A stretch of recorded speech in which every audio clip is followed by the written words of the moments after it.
దేశవ్యాప్తంగా ప్రతిష్టాత్మక పోరు జరగనున్న లోక్సభ స్థానాల్లో ప్రధాని మోదీ పోటీ చేస్తున్న వారణాసి ఒకటి. ఇప్పుడు అందరి దృష్టి వారణాసిపై పడింది. ఈ స్థానం నుండి కాంగ్రెస్ ఎంపీ అభ్యర్థిగా బాహుబలి నేతగా పేరొందిన అజయ్ రాయ్ బరిలో ఉన్నారు. గత 2 పార్లమెంటు ఎన్నికల్లో భాజపా అభ్యర్థి ప్రధాని మోదీ చేతిలో కాంగ్రెస్ ఎంపీ అభ్యర్థి అజయ్ రాయ్ ఓడిపోయారు.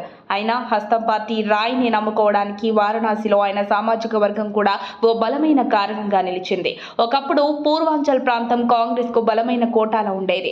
ఇక్కడ మోదీ అడుగు పెట్టడంతో ఆ పార్టీ పునాదులు కదిలాయి. మరోవైపు యూపీ సీఎం యోగి కూడా ఈ ప్రాంతం నుంచే అసెంబ్లీ బరిలోకి దిగారు.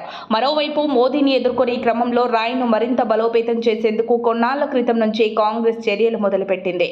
యూపీ పీసీసీ చీఫ్ బ్రిజిలాల్ కబ్రీపై అసంతృప్తితో ఉన్న ప్రియాంక గాంధీ బృందం ఆయనను తప్పించి పీసీసీ పగ్గాలను రాయ్ చేతికి ఇచ్చింది.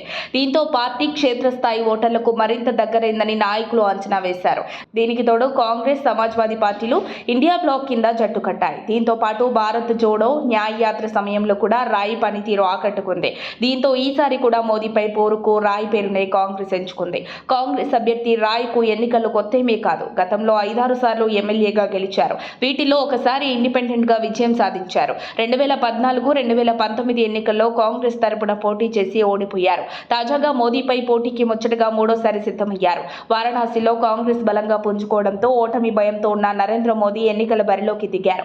ఈ క్రమంలో వారణాసిలో మోదీకి మద్దతుగా ఎన్నికల ప్రచారం నిర్వహించేందుకు తెలంగాణలోని బీజేపీ కీలక నేతలు కిషన్ రెడ్డి, లక్ష్మణ్, ఈటెల రాజేందర్, బండి సంజయ్ వీరంతా వారణాసి బాటపట్టారు.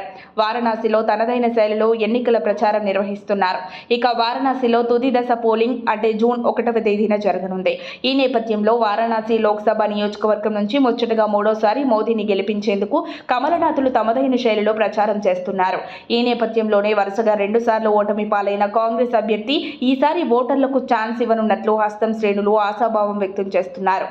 ఇక వారణాసిలో కాంగ్రెస్ బలం పెరగడంతో మోదీ గుండెల్లో గుబులు బొదలైనట్లు ప్రచారం జరుగుతోంది. మరి వారణాసిలో జరగనున్న లోక్సభ ఎన్నికల్లో ఓటర్లు ఎవరికి పట్టం కట్టనున్నారో జూన్ 4న తేలిపోతుంది.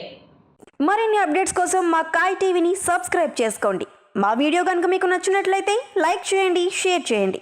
మీ విలువైన అభిప్రాయాలను కామెంట్ బాక్స్లో తెలియజేయండి.